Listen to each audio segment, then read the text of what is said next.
Sa ibang balita, patuloy na pagsusulong ng tunay na pagbabago sa bansa, iyan ang sigaw ng ating mga kababayang nagsagawa ng programa sa Mendiola sa Maynila kung saan nagpaabot rin ang mga ito ng suporta sa Administrasyong Duterte.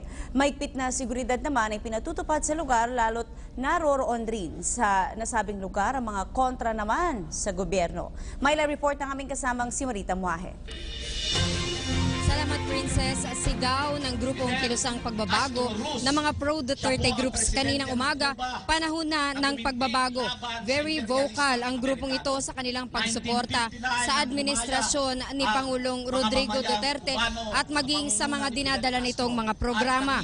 Ayon kay Wahid Rene, salik ng Muslim community, isang napakalaking kasalanan ang humukay ng isang nailibing na. Dagdag pa nito, malinaw na sinabi ni Pangulong Duterte noong panahon ng kanyang pangangampanya ang pagnanais nito na mailibing sa libingan ng mga bayani ang dating Pangulong Ferdinand Marcos.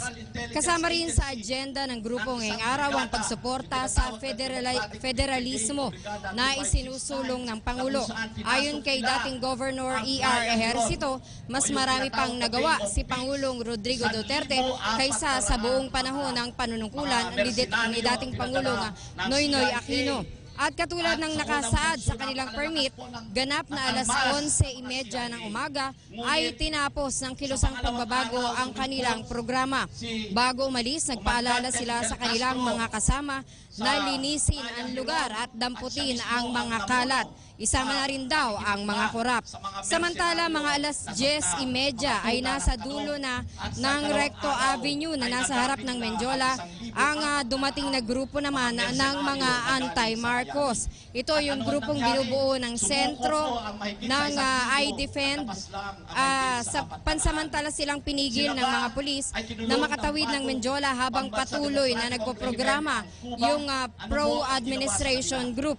Pag-alis ng mga pro-Duterte group ay unti-unting umabante ang mga anti-Marcos group at inukupa ang Mendiola. Ayon kay Joshua Mata ng grupong Sentro at I-Defend, taon-taon ay ginagawa nila ang rally na ito tuwing Bonifacio Day. Nais nilang igiit na mahalaga na para sa kanilang mga miyembro at sa lahat ng sambayanang Pilipino ang tawag dito kalayaan. Sigaw din ng grupong ito ang katarungan para sa mga biktima ng martial law.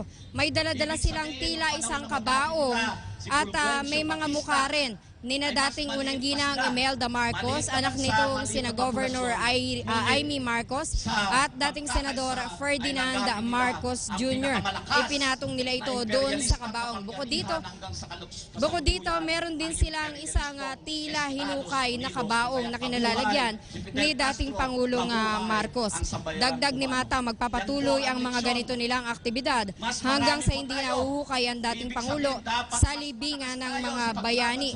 Agad din namang natapos ang aktibidad na ito dito sa Mendiola at dediretso daw sila sa People Power Monument sa EDSA. Samantala ngayon lang kadarating naman ng grupong Kilusang Mayo 1, Kilusang Magbubukid ng Pilipinas at ng Anak Pawis dito sa Mendiola. Sila ay nagbibigay din o tumatawag din para sa pamahalaang Rodrigo Duterte na huwag ilibing o tanggalin ang bangkay ni dating Pangulong Marcos mula sa libingan ng mga bayani. Bukod dito, pinananawagan din nila ang iba pa nilang mga hinaing katulad ng tungkol sa mga magsasaka na inagawan umano ng lupa. In fact, nandito yung ilang mga magsasaka na kasama nila dahil sa sila mismo ay naka-experience umano na kinuha at inagaw ang kanilang mga lupain mula sa kanila.